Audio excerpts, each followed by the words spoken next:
Thank you for listening to the Following Films podcast. Today I'm joined by Waltzing with Brando cinematographer Garrett O'Brien. Waltzing with Brando follows Hollywood legend Marlon Brando, portrayed by Billy Zane, at the height of his fame as he dreams of leaving Hollywood behind to create the world's first sustainable ecological retreat on a remote Tahitian island. And to bring his vision to life, he enlists Bernard Judge, as played by Jon Heder. Today's episode of the Following Films podcast is brought to you by Google. We keep things running smoothly and efficiently at Following Films with the convenience of cloud-based Google Workspace programs. Google Docs lets you work and save on Google Drive. Hangouts lets you video chat. Gmail gives you a professional email, and Calendar lets you organize from anywhere at any time. You should try it and see how it can help your business too. Google Workspace is offering a 14-day free trial.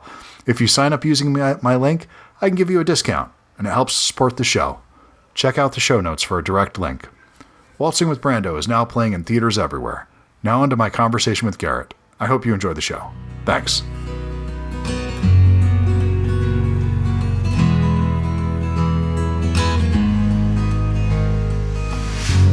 So, Waltzing with Brando, I adored this film. One, it was a little story that I wasn't familiar with, this particular chapter in Brando's life, and it just is so relevant to today. And it was something that it's just taking this little piece of history, and you can kind of just apply of what we're going through today to what was going all these years ago, decades ago. So, what was it that initially attracted you to this project?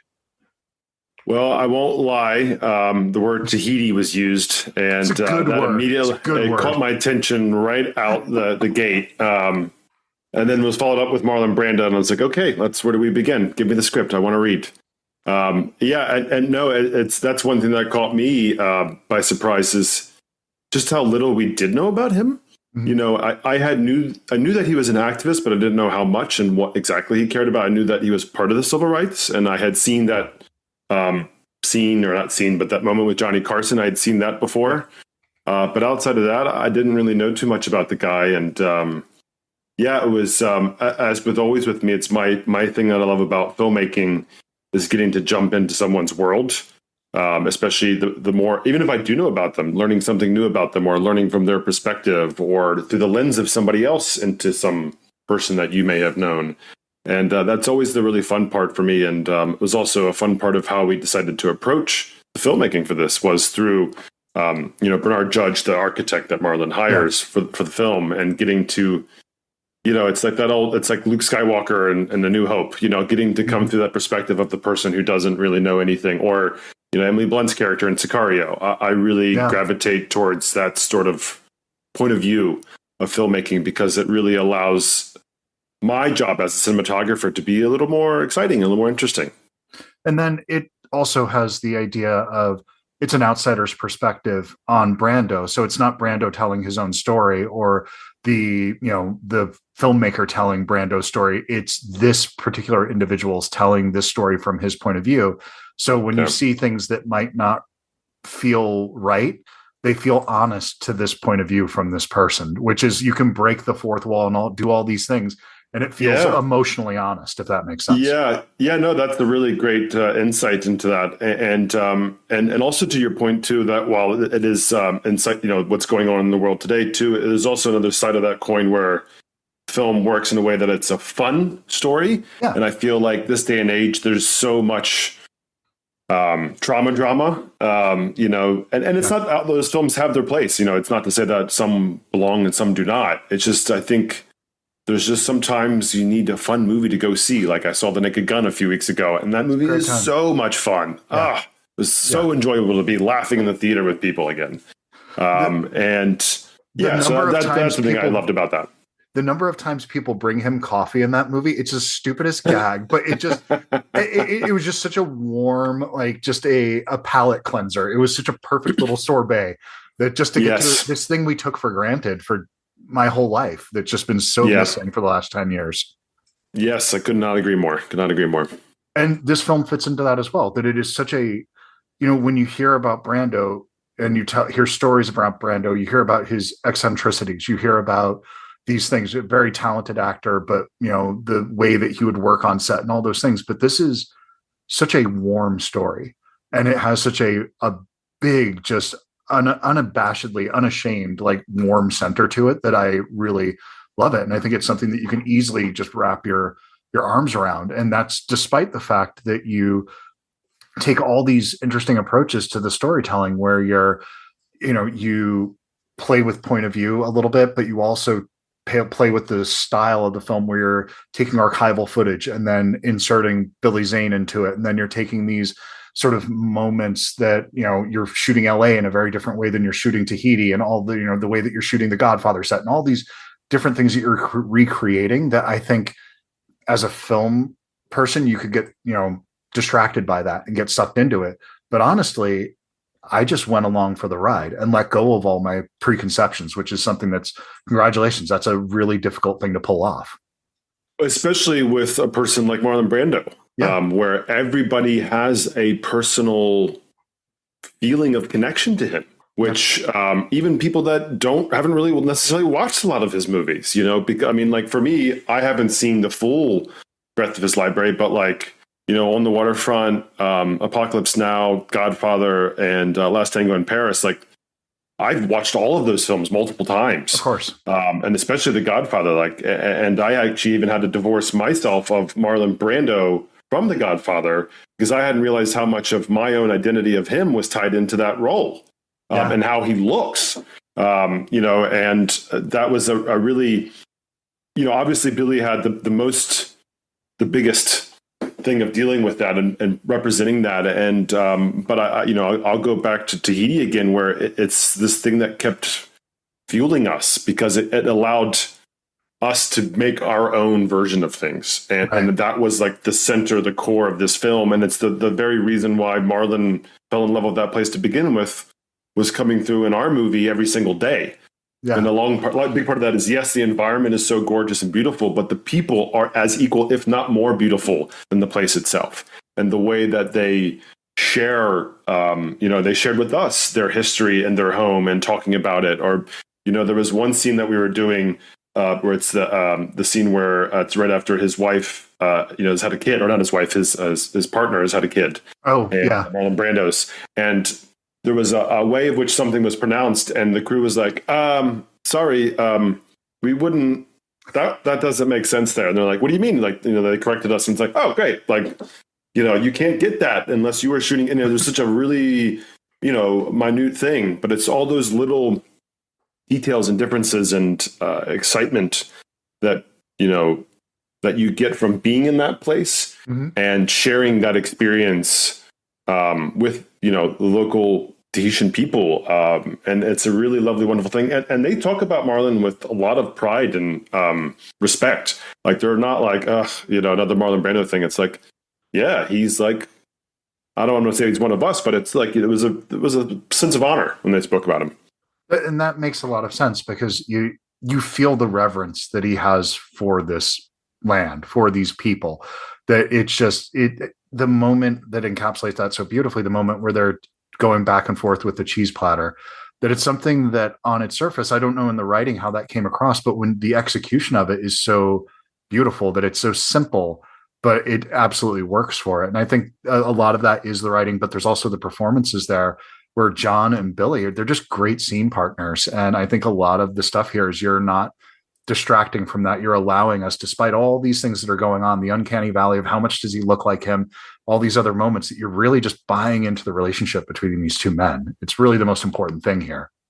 Yeah, absolutely. And really a lot of how we established our visual language for the film was really kind of one, yes, it's rooted in where they are, whether it's, a juxtaposition of Los Angeles from Tahiti, slight desaturation from, LA to Tahiti. And we got very lucky to actually get some overcast days in LA, which really helped play for the early 70s smog attributes there, which I was really thankful, because even the building we shot at that works for Bernie's home is the actual home of which they lived in and he designed himself. Oh, wow. Which was a real pain in the ass to shoot in because it was tiny and it was up on top of the hills where you could see downtown from one side and you could see the ocean from the other. It's a beautiful home. I mean, my God. Yeah, no, it's architecturally, it's incredible. the way it's designed and the philosophies behind it, and it's obviously survived many massive earthquakes since it was built. So it was built really well.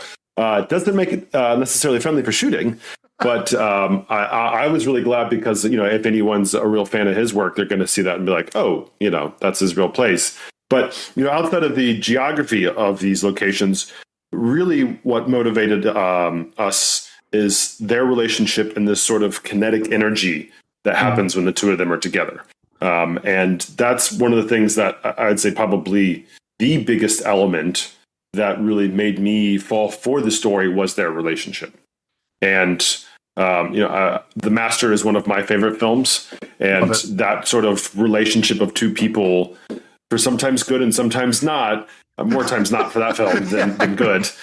But it's just this energy of it's like two magnets kind of coming together, and this sort of energy that comes from that, and I think that that's something that we really try to go for. And, and so while LA was also more on tripod and sticks and kind of locked down, a little longer lens. And then when we're in Tahiti, it's handheld, it's wider lenses, trying to use as much natural light as can, of course, modifying it for consistency's sake and, a little bit of cinematic.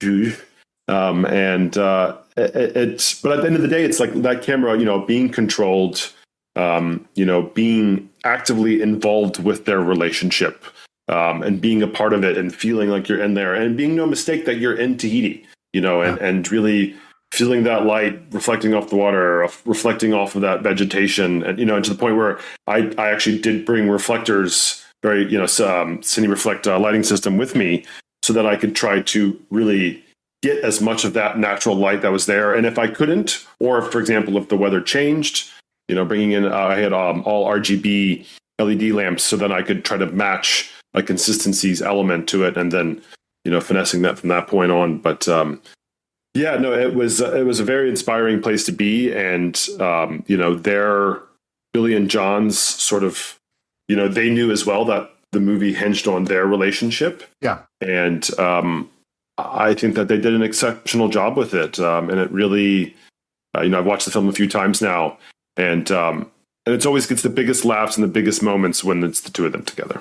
Well, and you feel the separation when they are apart. It's the thing of, you get the Dirty Dozen together, and then when they separate, you feel that, okay, when are we getting the band back together again? When's our crew coming back? And you feel that separation. You feel that these two they're better when they're with one another, that they feel somewhat rudderless to some degree when they're apart. Maybe not quite that lost. These are both successful, well men, but they do make each other better. I feel like, the moment where he reads his quote unquote Bible to him, that can come across, you hear that story about John Peters insisting that people read scripts to him. And whenever I hear that, I'm like, God, what a pretentious jerk. Like, that sounds horrible. But the way that scene plays out, it actually feels very warm. And it's very endearing the way that plays out. Yeah, you're totally right. And the way John plays that request, because, being in the film industry, we're used to hearing an odd request from time to time where it's just like, how the hell did they come to that question to request that? Like, what line of logic did they follow to get there? Yeah. And it's pretty hard to, depending on the person, it really changes how you can react to it. Like, because there's some people that, filmmaking is difficult. And if you're 3 weeks or 4 weeks into a long feature, your brain's not quite functioning as sharply as it did at the beginning. Sure. And, you've gone down this journey and this traveling with people down this path, and you're willing to you have patience because you know where you've been together and where you still have to get to. And it's coming from a place of love. And it reminded me of that, watching John's reaction to, Marlon asking that to be read to.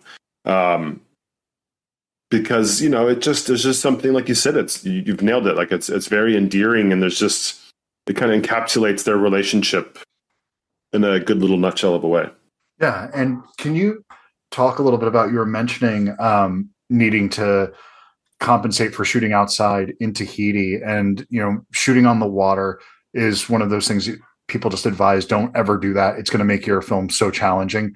When you're trying to find that consistency and the daylight and those things, is it tough to shoot in, other than your soul feels invigorated by shooting in Tahiti, but the actual logistics of not being on a soundstage, not being in a place where you can control the elements, shooting outside so much, does that present challenging? Does that Yeah. present challenges? Yes. Okay. Yes. Very much so. Okay. But you said the key word there. It's logistics. It's Okay. It's the logistical challenge. Now in Tahiti, we came in. So we were there for 4 weeks in prep, and then we were 4 weeks of shooting. Right. And the 4 weeks where we were in prep was the end of their rainy season. Well, it was supposed to be the end of the rainy season when we got there in prep, but it went weeks after that. And we we're like, is this going to stop? Because it's raining like downpour, torrential rainpour, every day. And the humidity was like going out of, insane because of that. But it eventually did stop. But, it really comes down to when you're shooting a location like that is your crew. The crew is everything, whether that's your AD when it comes to planning, whether that is your, for me, it was my camera. You're shooting with two Sony Venice 2 cameras, right, and we're shooting with Cook S4s, and letting, I brought my camera assistant, Lauren Peel, with me, and she's done features in Fiji before. So she's used to the island, being on beaches, high humidity, salt water. Those are all recipes for killing any electronics. You needed to be prepared, thinking, okay, what's the next step? What's the next scene? Also, my local crew, who was basically all the grip electric was all local, and a handful of like second ACs and our DIT were local as well. That's great. Yeah, and they were wonderful because it'd be like my gaffer, which it's a great example of not having the sort of film infrastructure as normal. Is that in order to prep, they had to get the camera truck ready for our carts. My gaffer was building the camera truck with 2x4s a day or two before shooting. Oh my God. And a lovely guy and really wonderful. But, like one of the things that he was able to do was be like, okay, we're going to have rain in like 20 minutes. I'm like, what are you talking about? It's sunny out. Like, what do you mean? And it's like, and then 20 minutes, like on the dot, downpour rain. And it'd be like, this is going to last for 15 more minutes. If you look inside the house for this setup, that should be, like, I think we can be like, oh, okay. I'm like, I don't know if I believe you because it's blue skies outside, but all right, let's, you've lived here your whole life. I've only been here 4 weeks. Let's trust you. And sure enough, it was every time was exactly right. And, wow. And so that to me, that's what I learned from doing this sort of thing. I mean, and I've only continued to take that lesson on to every project, and I've only been, it's only positive things have netted from trusting the people around me. And obviously it helps to hire good people, the right people and the right fit for you as well as a cinematographer. But that was a real big aspect of making it all work, and the weather, changing quite quickly, and being able to adapt, but also, being at the right place, shooting a certain direction out, looking over the water, or like, okay, we're going to break for lunch, so let's shoot this direction inside the house first. Then after we come back from lunch, the sun will come around a little bit and it'll get in and kind of skip in a way that, will give us some nice highlight over the water. Or if we want to feel more of the cool blue of the water, shooting it the other direction around and shooting it first thing. So the sun is almost like if you're inside a house and you're overlooking water, shooting the same direction as you, and then that's going to bring that blue of that water out. So it's just all those sort of little details that add up. How do you decide on what camera package you're going to use for each project? You're changing it each time you go out. So how are you landing on, I mean, I assume you are, how are you landing on those specific things are you changing that up to the last minute when they're saying, well, now that I'm here, now that I'm in prep, if I use this might impact things a little bit differently than I had it in my mind? Yeah, it's funny, as I've gotten older, I've started to change things less and less. Okay. I've found that, but it really depends. It's extremely dependent on job to job. Right. So I will say the Sony Venice 2 is becoming a staple for my feature film work, mostly because it does everything exceedingly well, and it saves me a tremendous amount of time. Just the built-in NDs alone is a wonderful thing to just save time on set. And when you're on an indie film set, every minute saved is extraordinarily valuable. And so just from that standpoint alone, and having low light capabilities, the Venice 2 has gotten really compact. So, but if you're shooting Super 35, you're still oversampling from 4K. So it just kind of ticks all those boxes. I'm a little more interested in lenses and the Okay. optical elements that kind of influence that. To me, cameras are all pretty similar now this day and age. It's kind of just what kind of accoutrements or little differences or things like built-in ND that might save you some time.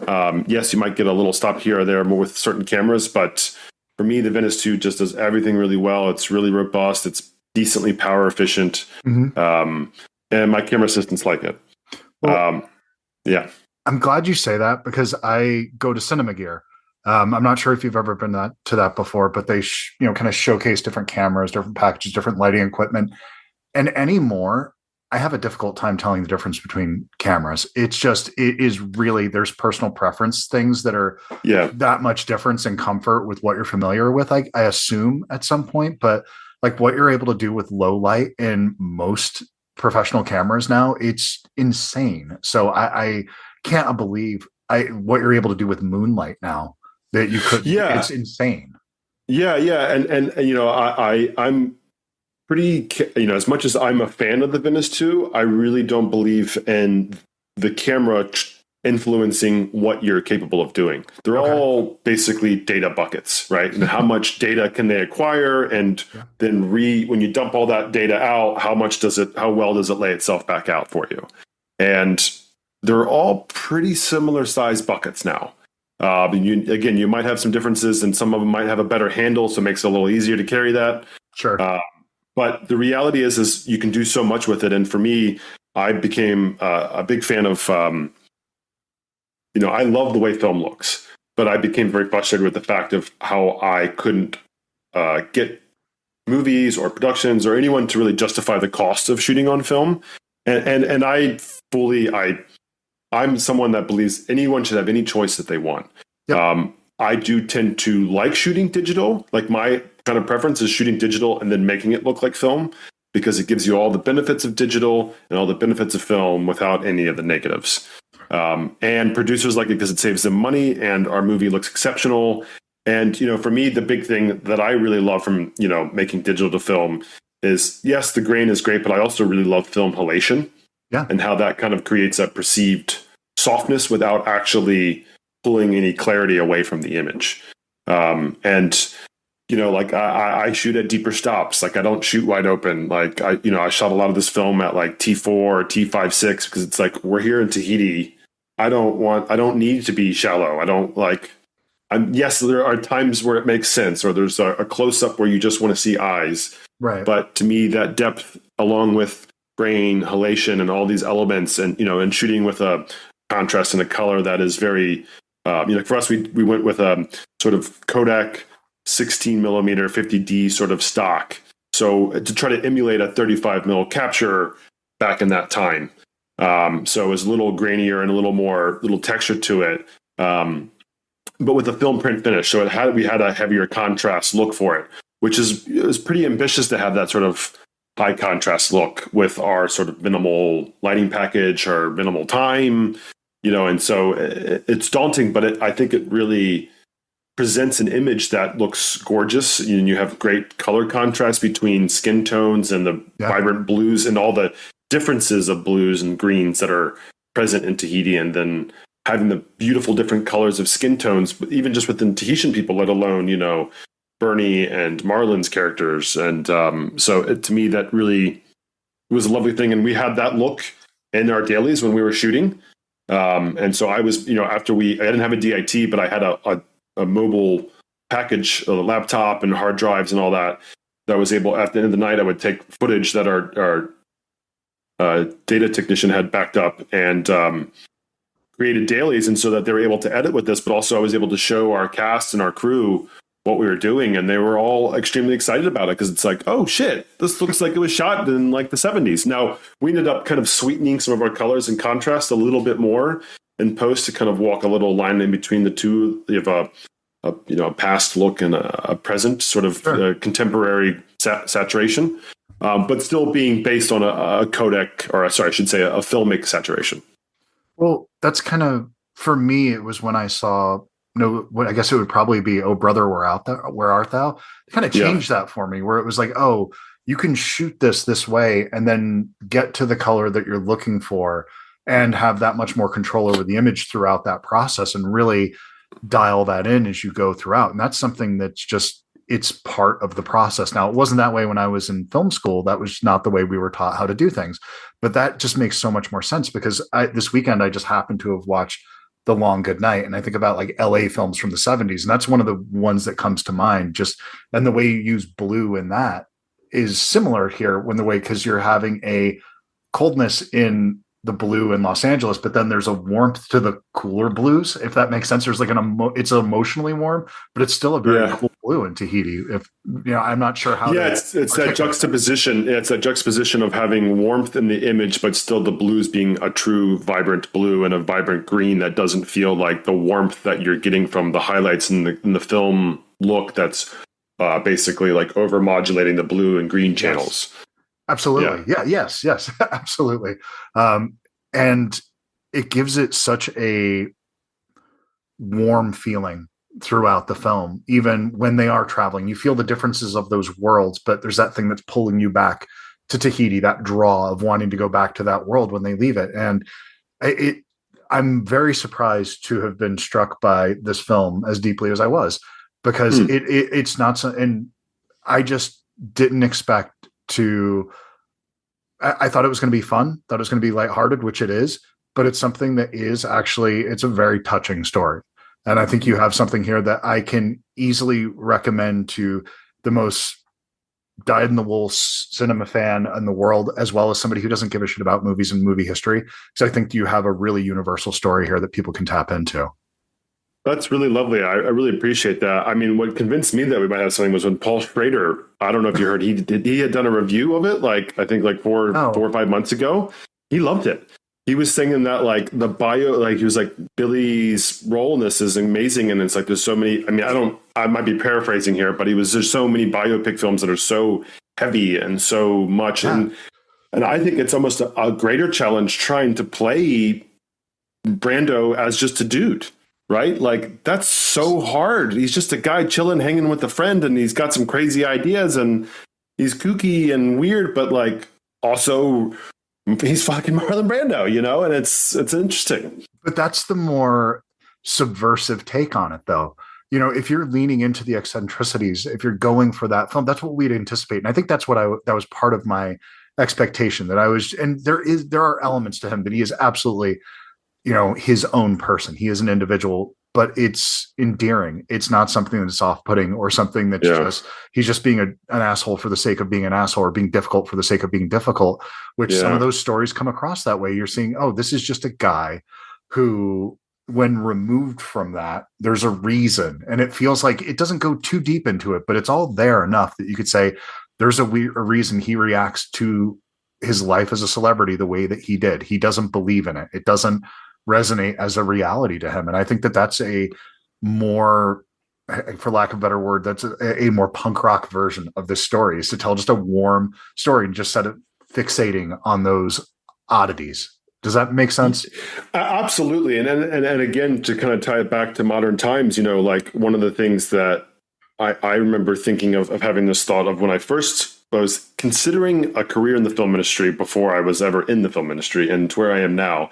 And I remember this thought that popped into my head at both times was that people who want to be actors want to be famous, is what I had this thought, compared to now. And I have that thought and I laugh at it, because it's this idea that acting is fame, and that these two things are synonymous, and that could not be further from the truth. It is the art of the act of creating art. It is why these actors do what they want to do. And that is what he was drawn into it. And then it's like him and like Marilyn Monroe and like James Dean were like the front of like the people that they were taken from that and made into something, idolized into something more. And it's something that he didn't respond to, and to like have that same awareness of oneself to realize like, I don't want that. That's not something that I desire. And because it's a not that I've been famous, but I can imagine it being a pretty addicting thing. And, in today's day in a world where we have social media and, all those things are like little mini versions of fame or something like that. And I don't know. I just find it to be particularly kind of profound. And not that he was a perfect person, nobody is, but No. I just thought his sort of foresight and, and especially about the environment. I mean, nobody was talking about the environment at that time. No one. No. Not like that. Not to where you're literally building a resort that's economic, that it's ecologically sustainable, that it's something that that you see that there were people that were talking about it, but that were raising the alarm at that point, but it was not like it is now. And it's just something that is, it's kind of maddening that there have been warnings for this long, and it took this long to get there, and there's still pushback on it, anyway, conversation for a different day. But that's right. It is one of those things where, Michael Stipe, to paraphrase, he had this thing, to echo what you were talking about, where he said something along the lines of, the day that I walk out and on stage and I see 25,000 people and I feel like I deserve to be there, that's the day I should quit, because I've started believing in my own bullshit. It's like, I don't understand how I got here. I don't know what happened along the way. This feels disconnected. I understand that our band, our thing got very big, and there's a lot of people that want to come see us. Great. I'm happy to do that. I'm happy to get the music out to as many people as want to hear it. But when you start feeling like you deserve it, I think that's the difference between an artist and somebody who's seeking fame for the sake of having fame. There's that balance that comes with fame. That's something that's really, good artists aren't seeking fame. It's something that's a byproduct of it.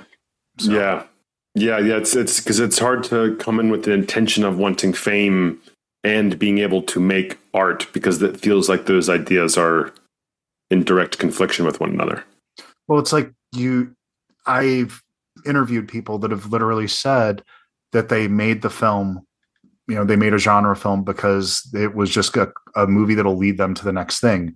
And you can feel it when you watch it. You can feel the cynicism, you can feel the lack of heart in it, but you can take a movie that was not executed as well, but their hearts were in it. You can take, when you watch Plan 9 from Outer Space, you feel there's no cynicism in that. Everybody that's there wants to be, and there's something that's infectious and enduring about those films, even if they're not perfect.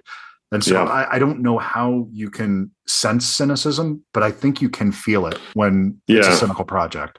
Yeah, and sometimes those imperfections are what makes them special. Absolutely. That's part of what we try to do a bit with Brando is like we know we're not going to be able to bring the Hollywood system to Tahiti, right? And and so it's like letting things get a little bit like there's some shots where like they're doing construction. We were talking with because you have the ability to control everything now, right? And something that I kind of secretly love is I love overexposed film, like even if it's just by like a stop or two. And one of the things that we really wanted to sell was like just how hot it is in Tahiti and the humidity. And like there's some construction scenes like where it's like midday where it's like, let's overexpose this, and it's being exposed in camera that way and not corrected later to be brought back down to make it all perfectly matching, because, we're using optical diffusion in front of the camera. And so just even exposing it a bit brighter and hitting that diffusion a bit differently, it will give artifacts that are not present, especially because it's using our film, film base, that it's saturation's different depending on your luminance level. Of course. So like the way it's exposed at a higher stop, it just has this feeling of just like, oh damn, that looks hot. Like the vegetation looks hot. If the vegetation's hot, these people are sweating. And it's just like a shot of them, the guys like chilling by a truck, and it's just a little bit overexposed, and it just looks and feels. It looked exactly how it felt to me, which is hot and sweaty. Is that like it kind of increases like the white in it that gives it that it was like the ectochrome, the film stock from Kodak would give that sort of saturated effect to it, that it felt like it was just like increasing the white to almost it was blinding at times. So yes, exactly. Like so, like the brighter your values are, the less saturation that's inherently in there, and that's why like Aries Color Science, when it first came out with digital cameras, why everyone really loved it, because it was basically doing that exact thing. And so like it's like water painting. Like the lighter your color is, the lighter your value is there, the lighter it's going to be an image, compared to like having a bunch of that red and having deep layers of that and painting that's going to give you a much more saturated red. And so that's something that I think inherently looks really gorgeous in a way to like use exposure as a means for creative storytelling. And I think that's something that a lot of people don't think about as much anymore, because everything can be so perfect and they want everything to be so perfect and be like, oh, this was an indie film. We got to, make sure we don't see any, it's all flawless. But then sometimes that can lose kind of the essence of what makes it special. And also it's why I love doing the digital film thing, is because when you do have, a high contrast situation, a black shirt in front of a white window, that film halation is really going to show, and it starts to feel like everyone's a part of their environment. Well, we're at a point now with technology where you can literally shoot a gorgeous film on an iPhone. There's a lot of gear around it and lighting and all those things, but you can make things happen. I've shot a commercial on an iPhone already, so I know all too well what that's like. Not that I necessarily enjoy that, but it's not great. It's not the ideal situation. Or the creative matched the intent behind it. So exactly. And that's the thing. It's a thoughtful presentation now. So it's almost like there's this thing that's level set now where everything is, and it's just things kind of look the same now. There's like all action films, all superhero movies. They all, for the most part, have a general color range that they're going in. They have a similar feel to it. A lot of television. And when we have these things that even just casual viewers, that there's an outlier to it, it's just, you recognize it and you feel it. And it's just, there's something special going on there. And I really think that's that deeper thought about it, about how can I, like you're saying, how can I make these plants feel hot? I don't think that conversation is happening on every show that's made, that there's just things that are, we don't have time to think about that. We have a limited budget. We have too many days we have to get in that we're behind on, or whatever that happens to be. And it's just, DP not being able to sit in the grade and be like, oh no, let's actually not do that. Like, it's very easy to start chasing the most vibrant colors all the time. But it's for me, it's with the feature, and why I love shooting features is the arc that we get to tell, and that going from one place and finishing to another. And so having that, and something that I really appreciate about your complimenting the work is the consistency of these ideas of, between Tahiti and LA, and that you could feel them without necessarily like noticing them or being too aware of them. To me, that's a job well done.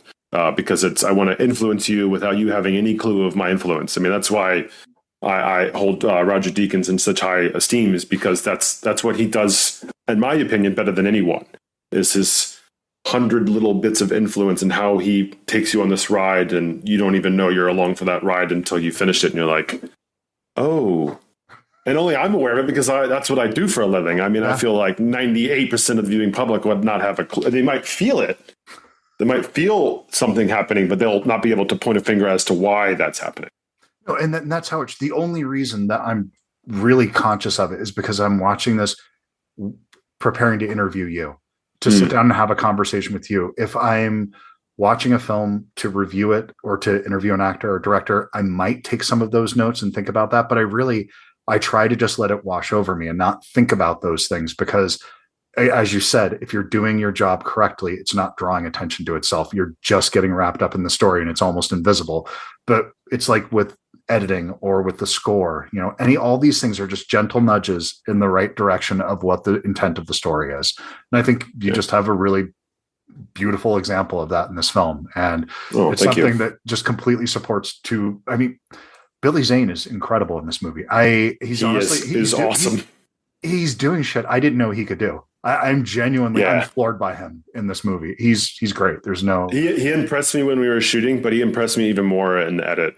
Just seeing it all kind of flow, how it flowed from one thing to the other. And one thing that I know that he decided to do was to not try to do some sort of impersonation of Marlon. Exactly. But instead try to let it kind of like the place and the people and everything, and just try to be like him in the sense of like letting things just however it occurs, just rolling with it and being active and being present. And I think it made a far more interesting version of Marlon we're trying to replicate. I mean, because he's impossible to replicate. It's why he is who he is or was, he's one of one.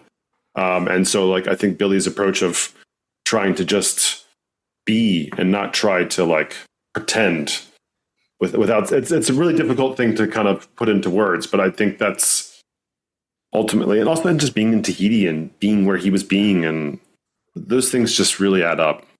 Well, there's a ton of biopics that you could name where they have what are seemingly incredible performances in not very good movies. And it's because they're doing an impersonation, and they're doing a really good impersonation. So it feels like really good acting, but they're not actually supporting the story. Yeah. Oftentimes where it's just something that it's a great showcase for a performance in something that it didn't really matter. In this, he has this almost invisible performance. It's that thing of disappearing into a role where I'm watching this and every once in a while it's like, shit, this is Billy Zane that I'm looking at. It just, especially when you're looking at the archival footage, it goes such a long way into just buying into the world, because you're not the voice and everything. It just enough. It's close enough that like when the mustache goes on in the Godfather sequence, you're like, oh God, he looks a lot more like him than I realized. That it's there. Like it's or he's practicing the scene, like he's like putting in the stuff in his cheeks and talking with them. It's like, oh my, like that's because that's what so many people's minds are tied into Marlon Brando being like, it's the Godfather, but that's not him. Yeah. And then you see him jump in and out of that, and you're just like, whoa, damn. All right, Billy, like, you've got this thing under control here, and it's exceptional. And he's, really the film, if he's not able to bring it, then the film can't be, and he brought it fully. He really did. It's he's been acting for 30, 40 years now. I've been familiar with him almost my entire life. And I love when you find that actors have tricks in their bag that you had no idea they had. I always enjoyed his work, but I had him in a very specific pocket. And man, I'm hoping he gets to go into this world and not, do another dozen Marlon Brando movies, but really gets to take on some more character pieces like this, because he's phenomenal in it. Well, yeah, he's a really smart actor. He's a smart filmmaker. He's extremely intelligent with the way he talks about film and talks about the ideas of what we're doing. And it was really great being around him. And I got to make jokes about being on boats with him that I will always remember. And I feel like you've got a bad rep when it comes to being on boats with you. I feel like I should get off of this thing before something terrible happens. And he's like, I've heard this before, but I appreciate the joke, Garrett. It's like, well, if you can be kind enough to give me that, then Billy will have just fine working together. That's amazing. That's wonderful. Yeah. But dude, thank you so much for taking the time to do this. I know we've gone over, but I really I really loved the film, had a great time with it. And one last thing, have you checked out Deacon's Book of Photography yet? I'm fully aware of it. I've seen images from it, and I have not fully checked the book out, but it's something that it's on a list. Do yourself a favor, get it. I have a copy of it right out there on the coffee table, and there's an image of a woman eating an ice cream cone in it that is literally, every time I see it, it makes me laugh out loud. It is just one of my favorite images. I had the chance to meet him, and that was the thing I had to ask him about. It was just this image out of everything he's created, that thing that he just, a sense of humor that he has that I don't think that people really appreciate nearly as much as they should. Yeah, it doesn't necessarily come through in his work as much, but like I've listened to nearly every episode of the Deacons podcast, and it's very much, it's a big part of who he is, but it's not necessarily something that comes through in his work. You probably wouldn't want to see a big sense of humor in Prisoners. I don't think that would be the appropriate place to just lean into your visual humor. Probably not the best place for it, but yeah, absolutely. But check it out, because it's one of those ones that I love, books of photography that I can just pick up every once in a while and just look through it and just. What's it called again? Is it Byways? Is that what it's called? I was going to say I'll go grab it. It's literally like right outside that door, because it was that Cinema Gear thing that I go to. He was one of the people that was there that year, and I got to hang out with him for 30 seconds, and it was one of those moments that just that's pretty great, because he's one of those guys that makes you realize that there's more to this art form than you thought there was. He's pushing boundaries of it. Just his stuff with the Coens. It's some of my favorite images ever shot. And such subtle ways too. That's the thing for me. It's like, it's all just, the more movies I make, the more I realize it's never one thing. It's always the 1,000 little things that the 100 decisions you make every day, but that turn into tens of thousands of choices over the course of the movie. And every one of them is an opportunity to do something great or to do something incorrect. And he tends to make the correct choice nearly every time. But I did see, I went to the Egyptian where there was a screening Q&A with him and the director, Andrew Dominic, for Assassination of Jesse James by the Cara Robert Ford, which is my favorite cinematography film. And after watching it, he goes, yeah, I think I did a pretty good job, but I probably could have gone a bit farther in a few places. Just like, what the? Literally one of the most beautiful films ever shot. How? Sir, please explain to me how, because I'd like to know.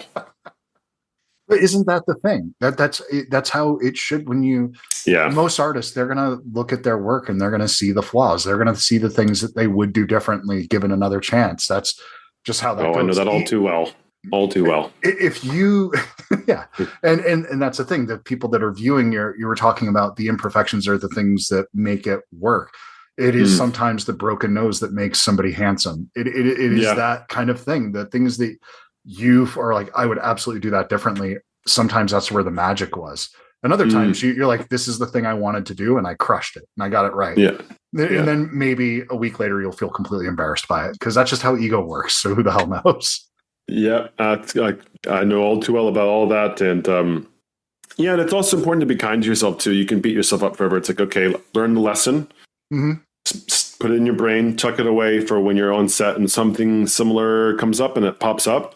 But don't. One thing I've had to do is not dwell on it too much, because I can beat myself up and like, how did you let that happen? And it's like, well, there was about 15 factors as to why that was, and most of the time it's an 80 going, we're not going to make this day if we don't get out of this scene. And so, you don't want to leave anybody hanging. So that's, while it is important to be honest with yourself, it's also important to be kind to yourself and give yourself perspective, because it can be hard to remember all those factors as to why you had to make a hard choice.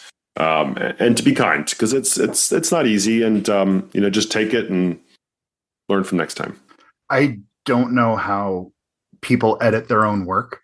Directors that are able to edit their own work and divorce themselves from not only the experience of shooting, but divorce themselves from what the audience knows and when they know it. That's an amazing skill set that I do not have the ability to do. And so to look at your work objectively and look at it from the point of view of an audience and not being able to see it through your own eyes those are special people. Yeah, because when I often directors will send me a rough cut to like give notes, and I'm like, okay, you're going to need to give me a few days, because I have to watch this at minimum 2 times before I can even start to give notes that have nothing to do with my baggage on the film. Like, I have learned that about myself. Like, one viewing, I'm useless to you, because I'm only considering like, well, why didn't you wrap more of an edge light, or why didn't you connect that warm light from him coming around the corner? That would have really connected the scene together. Why didn't you think of that when you're an hour 15 of the day? Yeah, exactly. Be kind to yourself, man. Dude, I want to see Badman, because I know that just came out this weekend or last weekend. This past weekend. So I mean, you're having a hell of a year, man. So congratulations, and thank you very much. I'm very proud of that film too. That film's got a special place in my heart, and they actually had me do more on that film. Like, I helped with VFX. I didn't do any VFX, but I helped kind of be an intermediate between the director and the VFX to help make that more efficient. I also did the color myself on that one.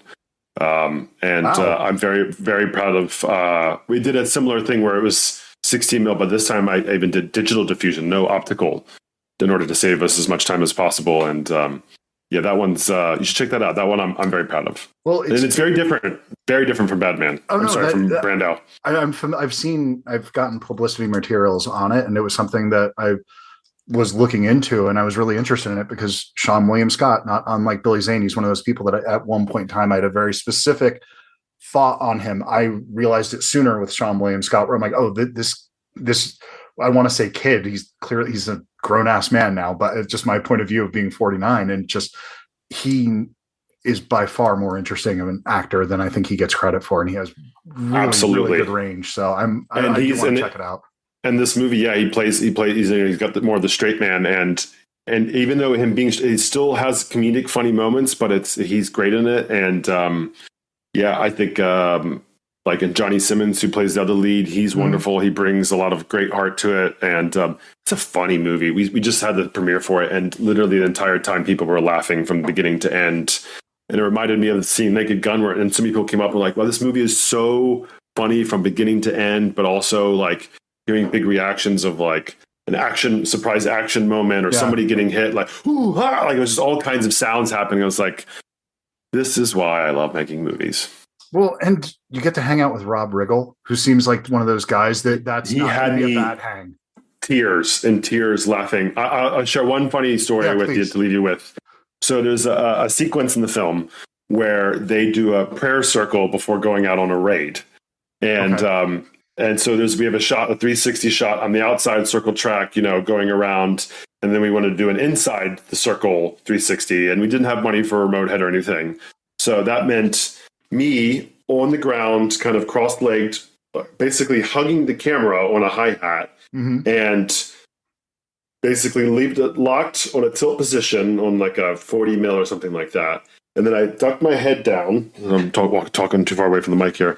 Duck my head down, and then basically just rotate the head with like a monitor on my lap to kind of get to, rotate around to everyone's face. And they're improvising this prayer. I mean, there's some basic, principles about who starts a line, and we kind of try to get it roughly in the order of the circle.